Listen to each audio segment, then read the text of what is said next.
Hey, what's going on, guys? Retro Rewinder here. Back at you with another pickup video. It's been quite a while. I've got some stuff to show you. It's not a whole lot, but it's some pretty cool stuff. So let's just jump right in.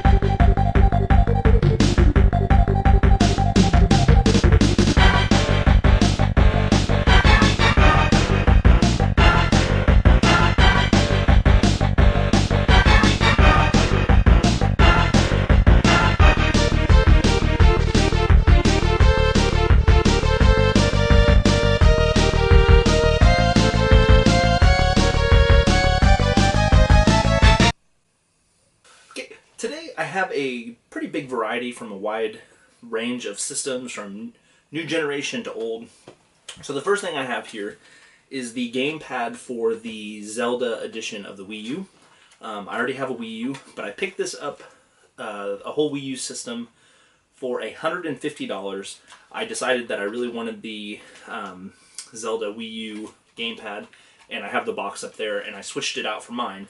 I got this at a pawn shop for $150, and the whole main reason of getting the Wii U was to take it to another store to get some trade credit.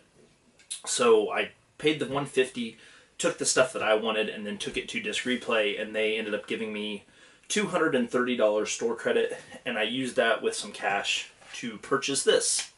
And no, I did not spend, $300 on a controller. I got a PS4, which is why I have not made videos here lately, because I have been playing the crap out of this. And the games that I got were Destiny was one of them. I've been putting the most time into this game in particular, but when I have to do updates or nobody's on to play with and I don't feel like playing by myself, no pun intended, I've been playing Shadow of Mordor. And the cool thing about Shadow of Mordor is I didn't pay hardly anything for it. And that is because I went to a pawn shop and they had a closeout sale where they're getting rid of all of their old Game Boy Advance and DS games that have been in the store for over a year or more. And they had a lot. So I ended up paying, I think, right around $8, and they ended up only being 10 cents a piece. So it might have been a little cheaper than that, maybe like $5. So I ended up getting about 50 games.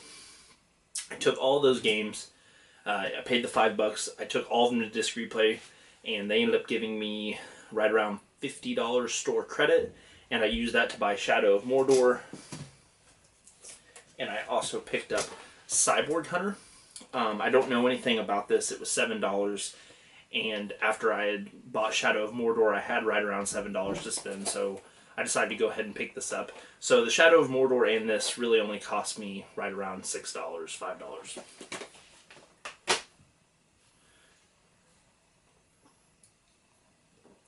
Recently went to Meijer, and they have where you can put like a mix and match of 6 different beers. So I've been trying some different drinks out, and this one's pretty good. It's Hoegaarden.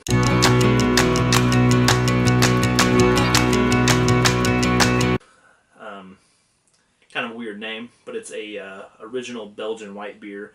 I don't really know what that means. I'm not a beer connoisseur or anything, but this one's pretty tasty. Continuing on. At a pawn shop where I get a lot of my really good deals, I buy a lot of stuff there to resell because they sell their games so cheap. I was able to find a couple of Game Boy Advance games that I did not have. Sonic Advance 3. And a game that I just have never run across at a decent price. Normally this game's like $20 in game stores. And that's Mario Kart Super Circuit. The cool thing about getting the Mario Kart game is I already have the box and manual. I got this in a trade, I believe. It's been a while ago, so I don't really remember 100% who sent this to me. But yeah, so it's pretty cool. I've had this sitting there without a game in it for a while, and it's cool to complete it. The same time that I went in to get the PS4, the same day that I was actually buying the PS4, I also came across a GameCube game at a really good price, and that was Skies of Arcadia Legends. And they only had it for $17, which is under half of what this game normally goes for. And this particular Disc Replay actually all the disc replays, have been selling their GameCube games at really good prices. In my last video, you know, I picked up the Path of Radiance and Gotcha Force. These all came from the same chain of stores, and I am doing this a lot with the games I'm holding up. Maybe it's because I'm hot and I need to fan myself off. Anyway, picked that up at the same time that I went to get the PS4 for $17.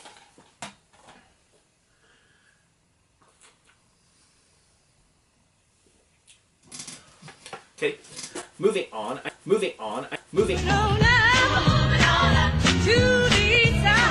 found all three of these games at a flea market. The lady wanted, I believe, $5 a piece for two of them, and then she wanted $6 randomly for the third one. I did have to end up going to an ATM and, you know, paying a $2 fee to get the money out because they did not accept debit cards there.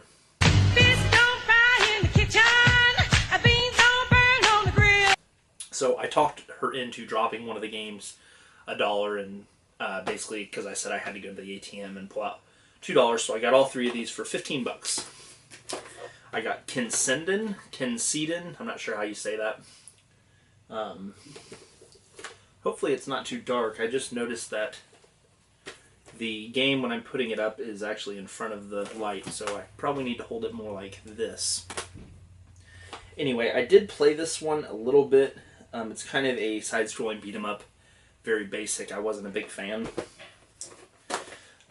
Another side-scrolling beat-em-up, Lord of the Sword. This one is complete. I believe this one is 2. Yeah, it's actually in my Sega Master System. And the one that I was most excited to get is R-Type for the Sega Master System. So $5 a piece for those was a really good deal.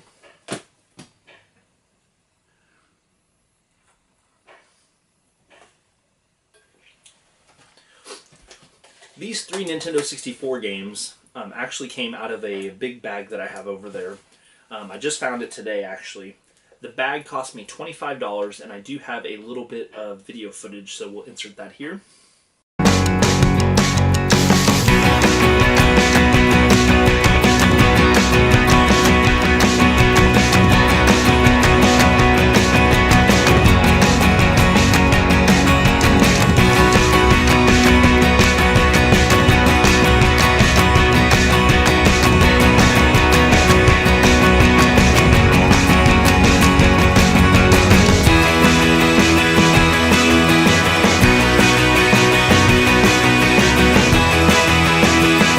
So as you could see, I didn't really open up the bag. I just saw that there was a copy of Mario Kart and a copy of Super Mario 64 in there, and the whole bag was $25, and it had a Nintendo 64. So the 2 games alone I knew were going to pay off for the whole bag, so I knew I was going to get it. So when I came home, I opened it up and take a look, and I had 3 games in there that I did not have for my own collection. So I ended up getting Disney's Tarzan with a nice Blockbuster sticker on it. Madden 2001. Nothing special about these games, but I already had the good ones that came in it. And All-Star Baseball 2000. Excuse me. I'm not going to go through all the games because, as I said in the last video or the one before that, I can't really remember. I'm going to not show any of the stuff that I'm getting rid of, and I kind of have a video that I plan on doing that talks about the stuff that I pick up to resell. So the last 2 things I have here were pretty cool. The first one being, I found this at a pawn shop. All of their games were pretty high priced. They did have a copy of Cubic Ninja, which recently it's been found that there was an exploit that you could install the homebrew channel on it. So they had that there for $9, so I went ahead and picked that up because it's a game that's in pretty high demand right now, so I went ahead and picked it up to resell. And they also had some PS1 games, some pretty good ones that, again, will show up in a video later. But the one that I did not have that I decided to keep was Countdown Vampires. I didn't really know anything about this. I think it averages anywhere from $20 to $40, and I paid $1 for it. And the last game that I have here was kind of the sleeper of the whole group. I didn't know anything about this. It was sitting on the shelf in disc replay, and it looked like it might have been a little harder to find just from the artwork on it. And that game is called Vanark, or Van Arc. I'm not really sure how you pronounce it. But the disc replay only had it for $1.99. So I decided to go ahead and look this up. And it is an on-rails space shooter, kind of like Star Fox. It looks like it's a pretty good game.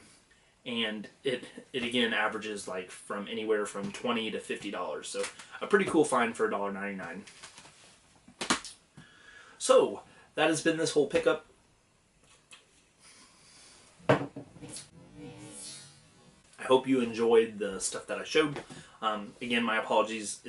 The PS4 is basically taken over, and I have not done much in the filming department because of that. There's also some packages that I need to send out for my 100 and not 150. I don't even remember what that was. 300 subscriber contest. It was so long ago, and I've been really lazy and have not sent those out yet. So those will get out sometime soon, I promise. Anyway, this has been Retro Rewinder. Thank you for watching. Make sure you thumbs up the video, like, comment, subscribe, all that wonderful things that all of us YouTubers love, and we'll see you next time.